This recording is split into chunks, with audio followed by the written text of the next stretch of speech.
Welcome back to Rebooting Business. Organizations today struggle to maintain dominant market positions. With the stress of COVID-19, that struggle has been magnified for many businesses, especially when it comes to seeing the future clearly.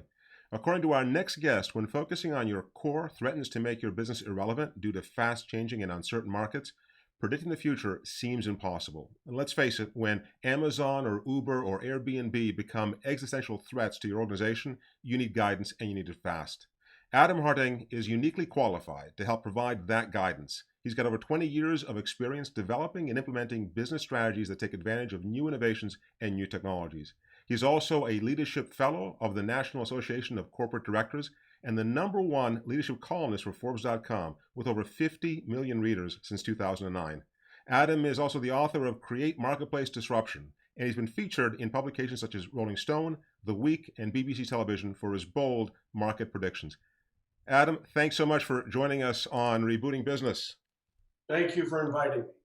So I've known you for some years now, and I've followed a lot of your work. You've got this wonderful ability to crystallize in a completely counterintuitive fashion things that we just take for granted. And I love that. And I'm going to begin on one of what I think is your most counterintuitive phrases that I ever latched onto. And that is this whole notion that core competency can be the strategic death of an organization. I find that fascinating because so many of us think that core competency is the essence, it's the holy grail of what we do. But you say focusing on your core is a strategic death sentence. Why is that? Explain that.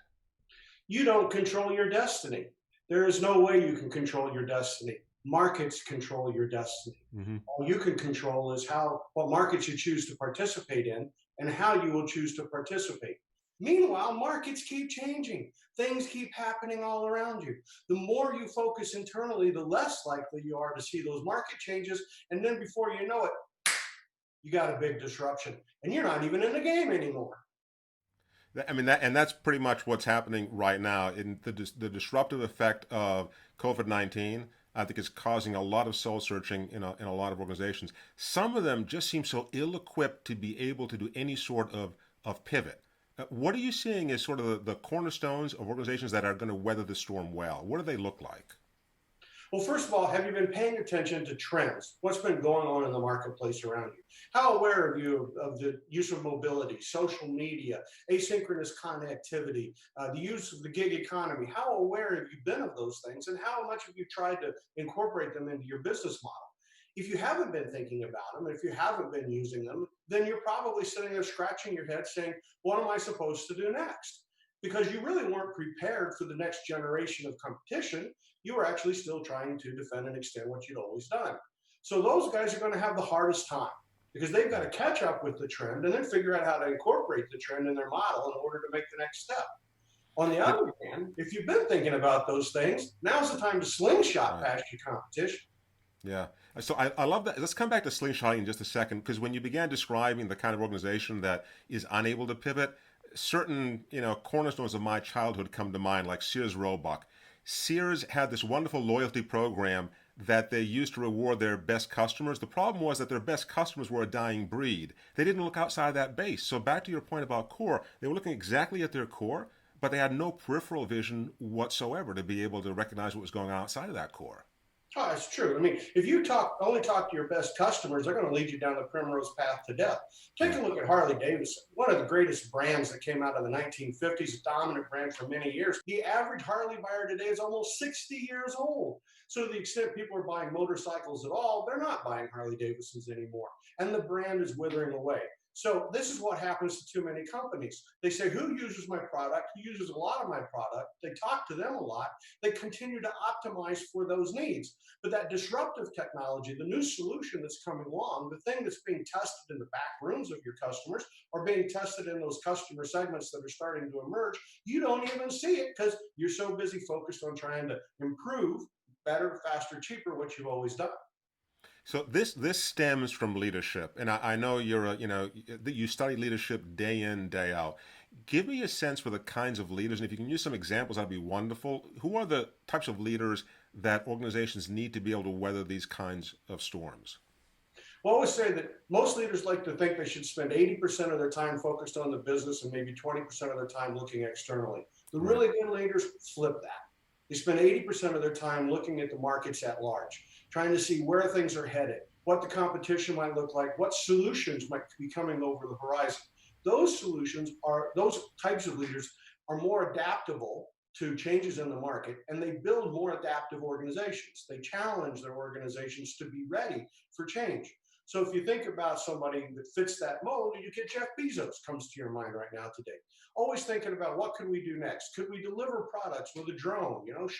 Could we come up with a program in which we give free delivery to everybody? How would that work? Always looking at the marketplace, trying to have a new idea. Those are the kinds of leaders that we see make it through these pivots. Reed Hastings recognizes that people are going to go from physical devices to streaming, and he pivots his whole organization from a transportation company to a tech company, right? Why? Because their eyes are very well fixated on the outside, looking at markets, new technologies, changing regulations, demographics, how things are changing, rather than looking internal. You talk about Reed Hastings, a wonderful anecdote about Hastings. When they first went public, Netflix first went public, they were doing an earnings call, and John Antioco, who I guess was the CEO of Blockbuster at the time, was listening in, just covertly, to see what was going on. And one of the analysts said to Reed, "So what about Blockbuster? What's going to happen there?" And Reed said, "They've thrown everything at us but the kitchen sink." Next day, a package arrives at Reed's offices from John Antioco. Guess what was in it? A stainless steel kitchen sink. That's the sort of arrogance of leadership which anchors you to the past. I mean, it prevents you from, you call it slingshotting. Tell us a bit more about that, because I'm fascinated by the term, because it implies a non-incremental approach. This is a radical idea, right, to slingshot past your competition. Tell us a bit more about that. Okay, let's say that you've been paying some attention to how you can deliver more mobile solutions to your customer base. Right. You've been experimenting, and perhaps you've been using some AI to pay attention to what's happening in your customers and offer them new solutions on their own, right? So you're bringing together these trends of artificial intelligence, mobile, and you've had some backroom projects going on. Now COVID-19 hits. Everybody's got to work from home. Pretty much everybody's got to work from home, right? And people are now adopting their mobile devices. People that never owned a camera, a web camera, are going out buying a web camera. They're getting that sort of technology into their house. Now you're in a position to be the leader, because you can say, wait a minute, whereas before 85% of you worked at the office, now 85% of you working from home. Look at my new solution.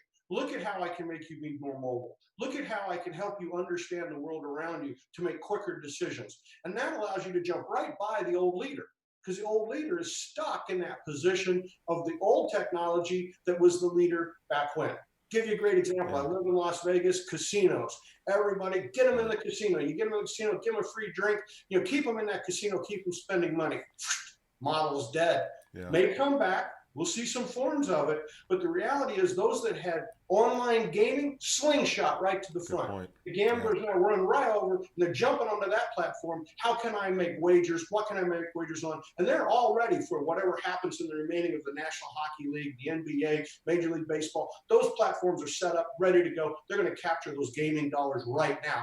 Fly right by Caesars, MGM, and the big guns. That's a tough thing to do. I mean, I'm thinking back now to when, we first started using the term brick and mortar in comparison to .com, right? And the issue back then is everyone would say, think of Kodak. Kodak was a wonderful example, how brick and mortar companies are sort of saddled by this industrial era infrastructure, plant, equipment, buildings, machinery, all these things that they can't get out of easily. Is it especially difficult for those industrial era companies to move forward in the way that you're talking about? I would think that that's part of the issue. It is, because a lot of them believed that they needed to control their asset base. In the Industrial Revolution, in the industrial area, owning assets, having assets was considered a competitive advantage. But as we started to transform into the knowledge economy 25 years ago, those become more of a boat anchor. How do I get out from under them? So you see these really kind of ridiculous strategies where somebody says, oh, you know what? I'm going to go online in retail, and I'm going to let you place an order, and then you're going to come pick it up at the store. How does that make sense? It only makes sense if you're living there saying, I got to get people in the store, get them back in the store somehow, use the online order to get them back in the store. The customer wants to have a great online experience. They want the most convenience possible. They want to buy it, get the right thing, and have it delivered to their home. So what we see there is that they're stuck in that asset that they control. Now, we're all told that fixed costs don't matter, right? Sunk costs don't matter. If you spend it in the past, forget about it. Oh, so easy for the finance professor to say, so hard for the CEO and the CFO to live with if they say, but I've got all these stores. What am I going to do with them? I've got hundreds of thousands of employees. So you see Walmart sit there and say, oh, how do I push people into the store when they're not even really making a hard effort at trying to figure out how to make the store obsolete? So that's one of the. So Walmart is actually one of the interesting examples because they've done a pretty damn good job of keeping up with Amazon up until this point. So much what you talk about, though, no matter the size of the organization, it comes back to leadership. Leadership has to have the resolve and the courage to be able to do something that, as you said, turns the model on its head. Take 80% of their time and look outside, not inside the organization. You have this thing you call the superhero syndrome, which I think is really cool because most of us, when we think about leadership, we think about the Steve Jobses of the world, the iconic leaders, tremendous charisma, almost caustic in some ways, big personalities. Talk about the superhero syndrome because I think it's a fascinating way to think about how leadership will evolve going forward. Well, in 30 years of working with a lot of leaders in almost every industry and around the world, one thing that I've seen happen is often in that fight to get to the top, to get to the CEO job, when you get to that position, there starts to build up a fairly substantial ego in those individuals. Now, it's somewhat deserved. They fought their way to the top of the organization in almost a sort of a Romanesque style of competition to get there, right? A gladiator battle. So they start to really identify themselves with the organization. They identify themselves with the success of the organization. So they take on this sort of, I'm a Superman, or I'm a Captain Marvel, or I'm a Captain America. The problem is that if thanks to Mr. Lee and all of the Marvel creations, all of them are susceptible to some sort of disruption. Something can happen to every superhero that takes them out of the game, right? There's another superhero that's bigger and better, or there's something in the marketplace like kryptonite that can just make them render them useless. So that type of a leader we find tends to be one of the poorest kind of leaders in today's market. They might have led well in an industrial area where it was fight, fight, fight to get resources, fight to get money, fight to fight off the competition in fairly constrained, limited forms of competition. But in today's world, where your competition can come from anywhere, and where it could be a substitute product that comes out of left field, or that might cost a fraction of what your product costs, you've got to be ready to transform. You got to be more like T-1000 from Terminator 2. You got to be able to switch, pivot, become something new. So that ability to say we are what we are, to be the Colonel Sanders, we do chicken right. That sounds so good, but in fact, it just doesn't apply in today's marketplace. Again, it's another one of those leftovers from the industrial era that we just have to get over whenever we're leaders today. We now have to be more humble. We have to be more aware of how little our advantages are and how quickly they can be taken away, and how important it is that we realize that somebody competing in a market far away, doing something perhaps not even targeting you, could render your business model obsolete, and therefore be ready to see it, react, and adapt. So what effect do you think COVID-19 will have on this? Not the disease itself, but the general disruptive nature of the pandemic and the fact that it's creating such financial duress and hardship on so many organizations, bringing them to the brink. So what do you think the effect will be longer term? Which are the industries that are most likely to succumb to those financial hardships, in your estimation? Well, obviously, anything that's related to brick and mortar is going to have a really hard time. Okay, so we're going to see at least 50% of all the retail real estate in the United States go vacant in the next 3 to 4 years. That's a hell of a number, right? 50% of commercial real estate goes vacant. It is, and that's going to have a domino impact. So if you think about that, now Right. that building's gone empty, what's it going to be next? Who's going to pay the rent? What's going to happen to the mortgage? Now, in a world in which education, we don't have as much money, will that push us towards more online learning in the K-12 marketplace because we don't have the money anyway? So we start to see these dominoes fall over that are really radical. The retail real estate goes empty, the property taxes go down, those retail jobs, perhaps their minimum wage, but a lot of people working in retail go away because you only need one person in a warehouse for every 15 or 20 people that you have in retail stores. That collapses underneath you. The tax structure, property tax structure starts to collapse. What does it do to the school systems? What does it do to the communities? What do you do with the empty buildings, right? Big stuff is going to happen, and that's going to happen in the next 3 to 5 years. When I look out at most of our civic leaders, our government leaders, they're so busy focused today on how do I say, use the term reopen the economy, Right. for whatever that means, that's their focus. It's very, very short-term focus. They're not seeing these big, longer-term implications of what's going to happen in this world in which we just aren't going to be pushing people into these stores. We're not going to be pushing them into workplaces. We're not going to be pushing them into entertainment venues. It's fascinating because, so many of these themes are not new themes in terms of where industry is going, but clearly COVID-19 has accelerated so much of what we've been talking about now for a while.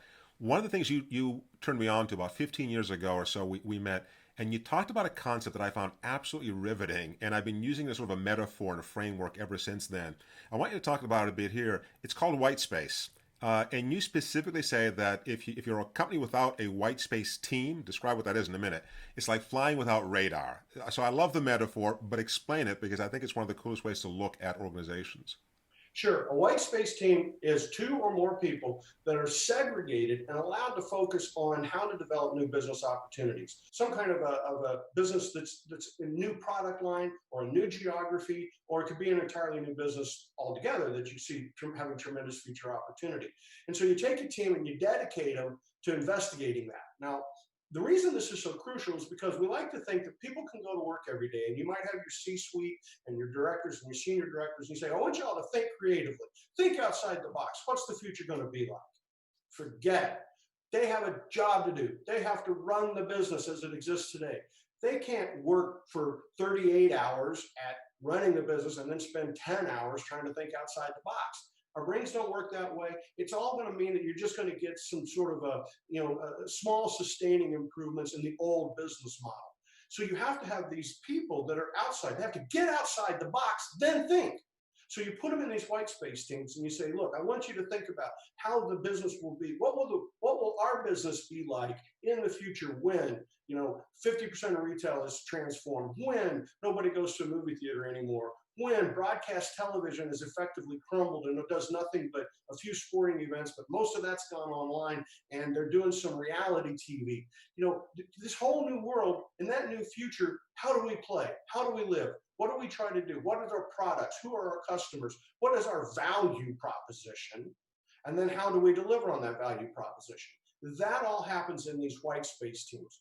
And they're called white space because that's what they have, white space. You don't put anything on the board. You put them in a room, it's all white. They got all the space to think outside the box because they are outside the box. If you don't have that, you don't have any radar. You're flying your plane, but you're looking inside the plane all the time instead of outside the plane. And so regardless of what size you're doing, some people say I'm too small for that. Or people say my margins are too low for that. And I say, well, then you just want to go ahead and fly your plane into the ground because that's what's going to happen.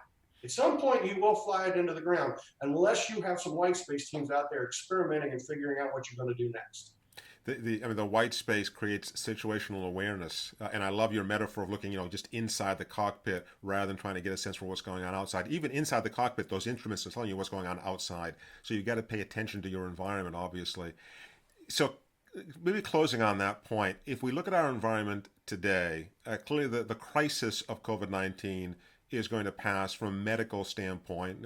We'll come up with therapies with vaccines at some point. It could be 24 months, it could be 12 months, we don't know.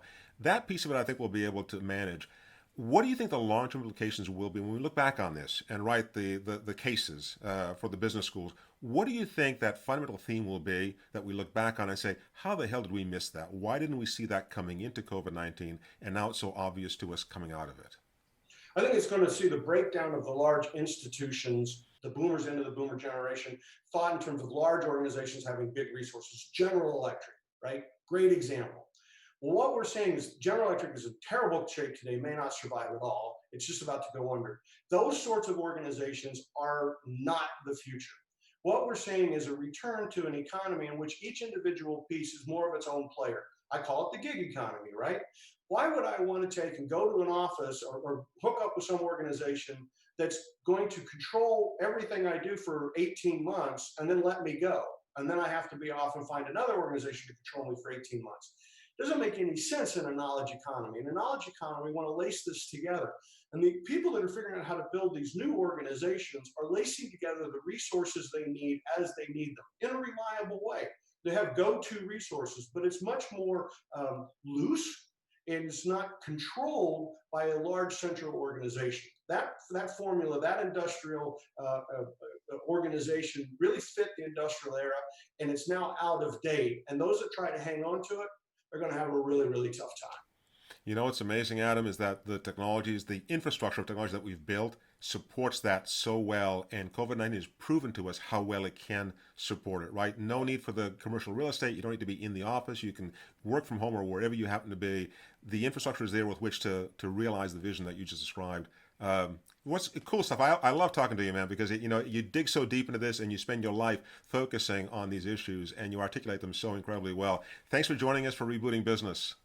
It's been a great pleasure, Tom, and looking forward to working with you some more. Absolutely. Same here. Folks, thank you for joining us for this segment of Rebooting Business. Back in a minute, take some questions.